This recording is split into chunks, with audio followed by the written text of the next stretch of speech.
નમસ્કાર, આપ સૌનું સ્વાગત છે.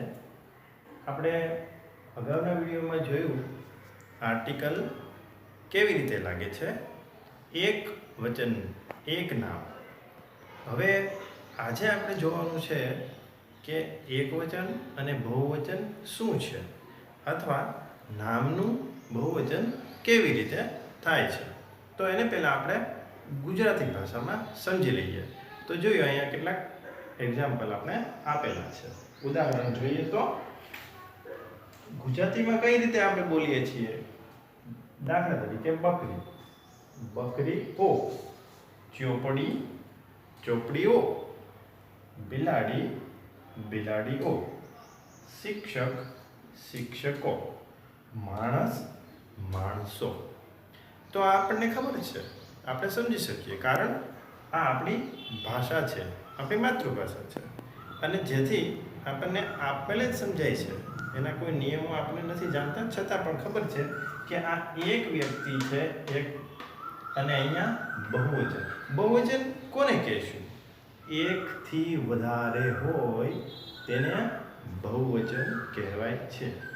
આમાં તો આપણને સમજ પડે છે, પણ આ જ વસ્તુને આપણે અંગ્રેજી ભાષામાં સમજવી હોય તો એના માટે એક નામ એક વચનમાં હોય, પછી એનું બહુવચનમાં કેવી રીતે ફેરવવું, તો એના માટે કેટલાક નિયમો છે જે આપણે સમજી લેવા પડે.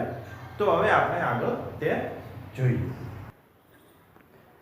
તો આપણે પહેલા જોઈએ તો સૌપ્રથમ એક સરળ અને સિમ્પલ એક રૂલ છે, એક નિયમ છે કે મોટા ભાગે શું બને છે, સૌથી વધારે એવું બને છે સામાન્ય રીતે મોટા ભાગે એકવચનના નામને છેડે એસ લગાડવાથી.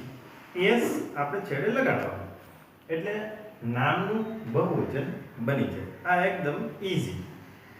જોઈએ કેટલાક એક્ઝામ્પલ. અ બેગ, તો bags. A bag, bags.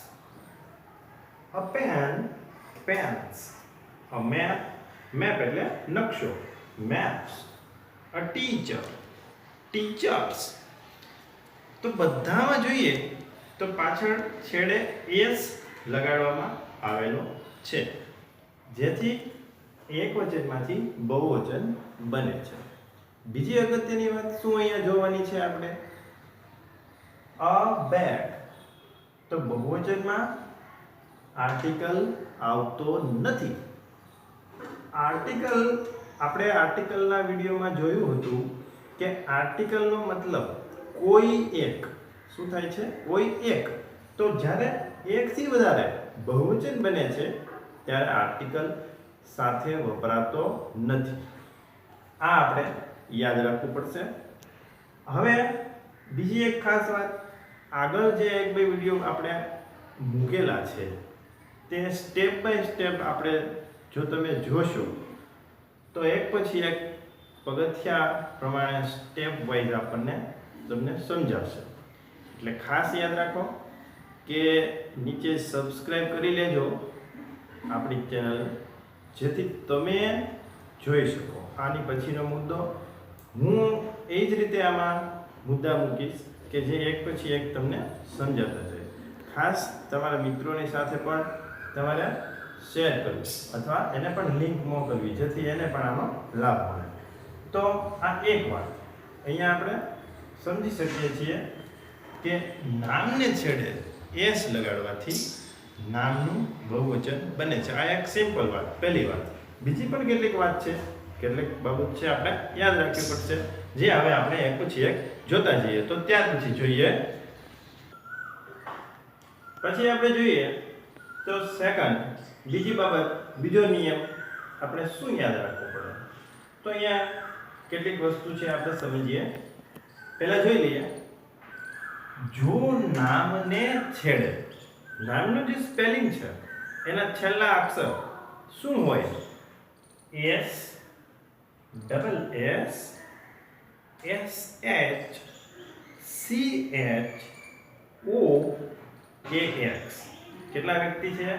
આપણે એમ સમજીએ 1 2 3 4 5 6 આમાંથી કોઈ પણ એક હોય તો આપણે ત્યાં માત્ર s નહીં લગાડતા, ત્યાં છેડે es મૂકવું પડે છે.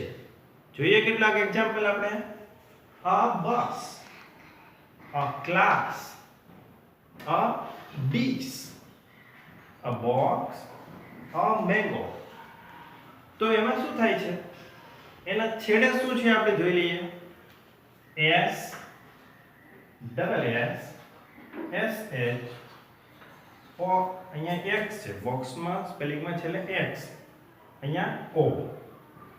તો s double s sh ch o k x આટલા આપણે યાદ રાખવા પડશે.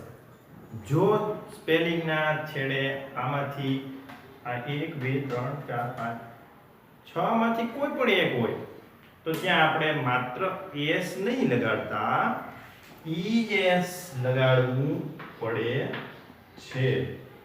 તો નામનું બહુવચન પ્લુરલ બહુવચન થાય. કેવી રીતે વંચાશે જરા જોઈ લઈએ. a bus, buses, a class, classes, a dish, dishes, a box, boxes, a mango, mangoes. તો આ રીતે છેડે es લગાડવું પડે છે. તો ક્યાં એવું કરવાનું છે આપણે ફરીથી જોઈ લઈએ અને યાદ પણ રાખી લઈએ. s double s sh ch o k x. હવે આ વાત અહીંયા આપણે સમજ્યા, પરંતુ એક વાત ખાસ યાદ રાખો. શું? તો કે આ જ નિયમ મુજબ કેટલાક સ્પેલિંગ એવા છે કે એના છેડે o આવતો હોવા છતાં માત્ર s લાગે છે. તો અહીંયા તમને 3-4 સ્પેલિંગ એવા બતાવીએ, તમે જોઈ લો અને યાદ રાખી લો. a kilo, kilos, photo, photos, piano, pianos, radio, radios. તમને એ થશે કેમ? તો આ અપવાદરૂપ કેટલાક સ્પેલિંગ છે જેની છેડે o હોવા છતાં es નથી લાગતું, માત્ર s લાગે છે. તો આટલું તો આપણે સમજ્યા. તો નથી લાગતું એવા 3-4 સ્પેલિંગ જે અપવાદરૂપ છે, જેને આ નિયમ લાગુ પડતો નથી. તો આપણે ખાસ યાદ રાખવા પડશે. કિલો, ફોટો, પિયાનો, રેડિયો, આ પ્રકારે અમુક સ્પેલિંગ છે એમાંથી આપણે અહીંયા 2-4 એક્ઝામ્પલ તરીકે લીધા છે. તો આ એક બીજો નિયમ.